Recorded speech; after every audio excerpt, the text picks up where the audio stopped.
Hello, it's Cindy, and thank you for joining us today. We are getting a preview of this month's Backstage, which is a song premiere of Jean Rohe's Animal.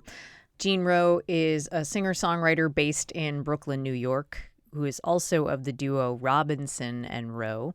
Through a connection I made through Maya DeVitri, I was introduced to Jean's music, which is powerful but quiet.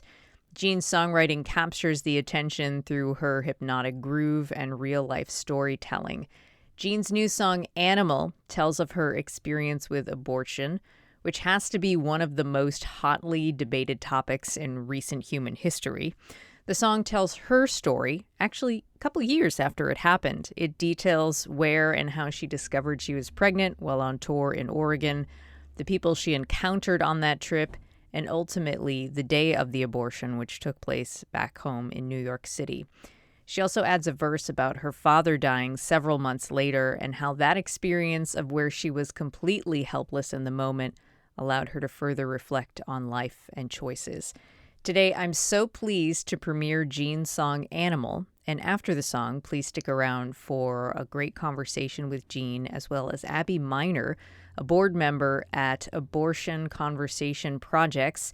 I realize that not everybody's going to love this topic and have different opinions one way or another, or just don't want to discuss it in general, but I implore you to listen to the song and check out the conversation that we'll hear a little bit of. And if you're intrigued, you can join us backstage by making a contribution to Basic Folk. If you're already a member, you can listen right now at basicfolk.com/backstage.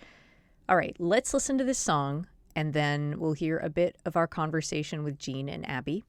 This is Jean Rohe with the song Animal on Basic Folk.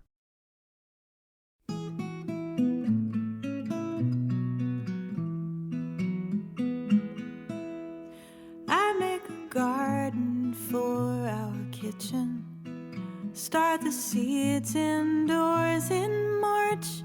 I warm them in water till they sprout. Take them outside after the frost. Oh, the morning glory is beautiful, but it strangles the tomatoes and the chives. So I pull the weeds to save the vegetables. It's the gardener who decides. Ooh, body of an animal.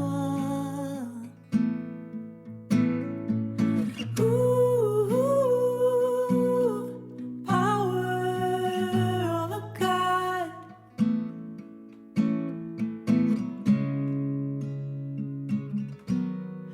Last time I played a tour in Oregon, I felt nauseous and my breasts were sore. I went to the Rite Aid in some mountain town and dodged the skater kids at the door. There was a protest down on Main Street, gory signs held by a man without a clue. I raged in the car as I called every clinic in every town I would be passing through. Ooh, body of an animal. Ooh, power of a god.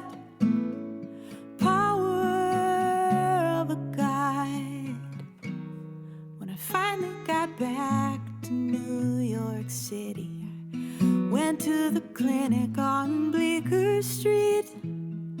It didn't hurt and it wasn't that scary. Everybody was so kind to me. Then I stepped out into that April morning. I saw what was and what could have been. I threw my arms around my lover and I felt like myself again. Ooh, body of an animal.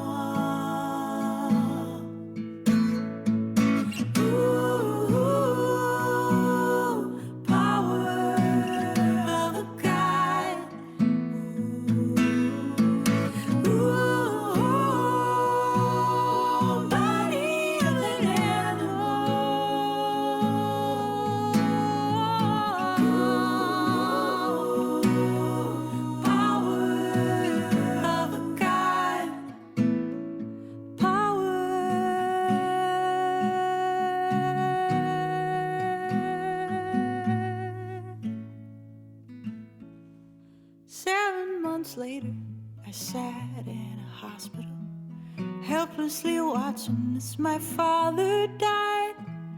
I called out for mercy, kindness, a miracle, but I don't always get to decide.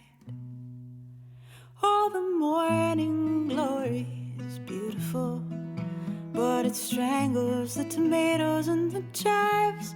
So I pull the weeds to save the vegetables, at least till winter time. That was the song Animal by Jean Rohe on Basic Folk. It's Cindy. Hi, back again. And I'm very happy to have Jean here with us. Hey, Jean. Hi. How are you doing, Cindy? Oh, great. Thrilled and also terrified to have this conversation with you about this beautiful and important song. And also I want to welcome Abby Miner, who is on the board at Abortion Conversation Projects. Abby, thanks for joining us. Thanks for having me. Good to be here, Cindy. Hi, Jean. Hi. Jean, I have a couple of really specific questions about the lyrics of this song. But first of all, can you set up the scene for why you wrote the song? Because it's my understanding that there were years that went by between actually getting the abortion and then writing the song.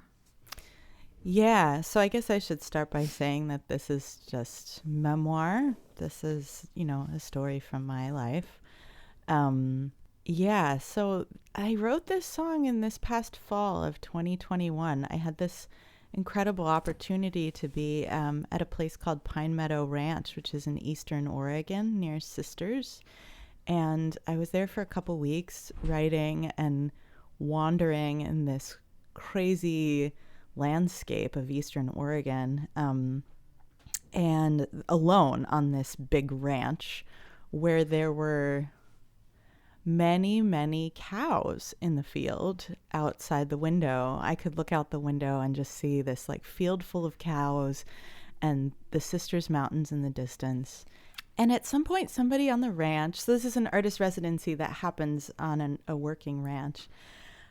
Somebody on the ranch told me that most of the cows were pregnant and that there was a farm doctor that was going to come visit and check them out and stuff at some point. And I had that thought just lodged in my mind the whole time I was there from that point on.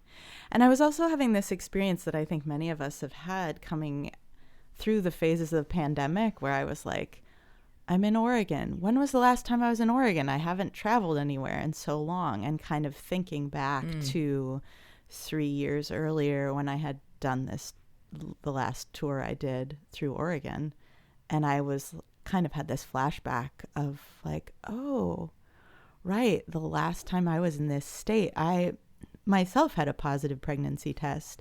And here I am with all these cows. And so something about that cocktail of circumstances brought about some new thinking on my part about my abortion experience.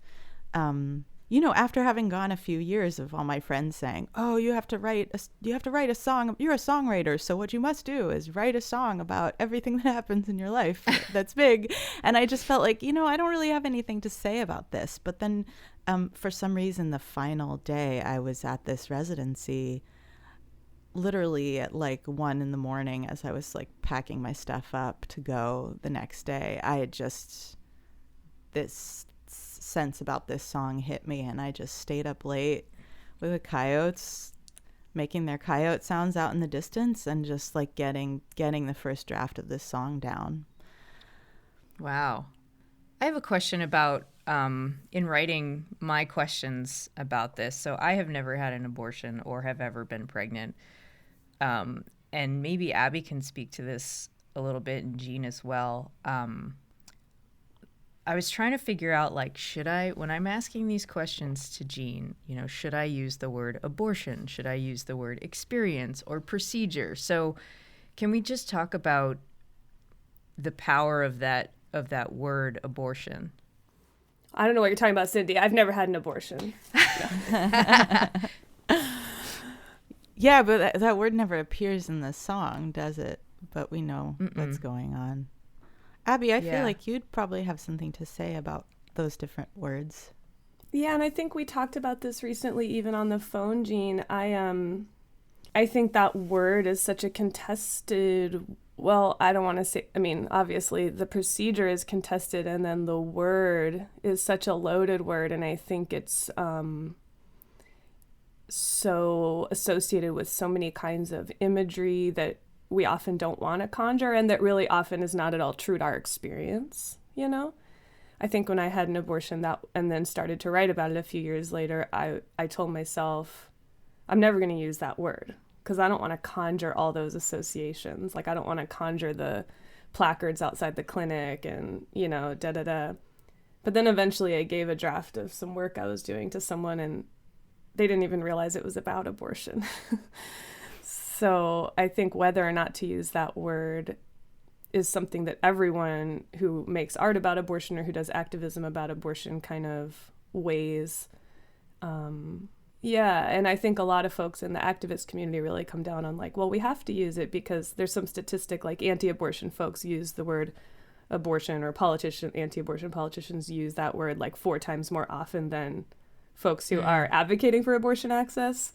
And so at least in the activist world, I think there's some sense of like, well, we have to use it, and then I think for artists it's a more delicate question. Jean, I don't know, did you consider using that word at all, or did you just know like, no, I'm going to tell this story without it? Well, there's that old like writing adage, show don't tell, and I think that's what I tried to do lyrically in this song. I don't talk a lot in the song about my feelings. It's like this thing happened and this thing happened and this thing happened. And so the settings are really clear.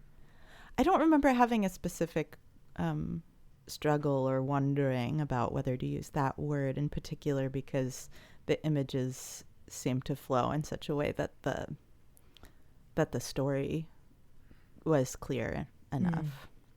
And the lyrics are really beautiful. You start the song with this like really powerful metaphor about gardening. In particular, it's a line that you repeat: you pull the weeds to save the vegetables. It's the gardener who gets to decide. Can you talk about how you came to use gardening in that way in the song? I am a gardener in real life, and I'm really lucky to have a little patch of green outside my building here in Brooklyn. And a couple years ago, some morning glories ended up in the backyard. And I don't know if you know those plants, but I didn't. They're long, tendrily, really beautiful, viney plants that have these big trumpet-shaped flowers on them. Are they white flowers? The ones in our yard were like fuchsia and deep purple. But I think they come in many colors. And I was just like, let them grow wild. This is gorgeous. They came from a magical place. But then I realized they really do proliferate, and they take over everything, and they want to grab onto the, with their tendrils and pull all the other plants down that you've chosen to put there. And so I had to rein that in. And humans are part of the natural world, but we also exert our influence on it. And so looking out at these cows in the field and seeing how they're part of nature, but very much a product of like human intervention through their lives was just, I don't have experiences ranching, but my experiences in gardening, and that feels like a place where like, wow, yeah, we really are inserting ourselves into quote unquote nature. I'm doing air quotes for the benefit of, our serving our own needs. There's some connection to my abortion experience there.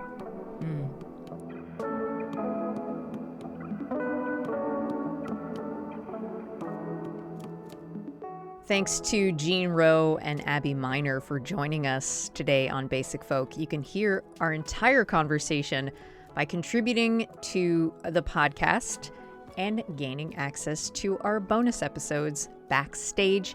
You can make your contribution basicfolk.com/donate. Thanks to Ian Fox for producing this episode, and we'll talk to you next time. Bye.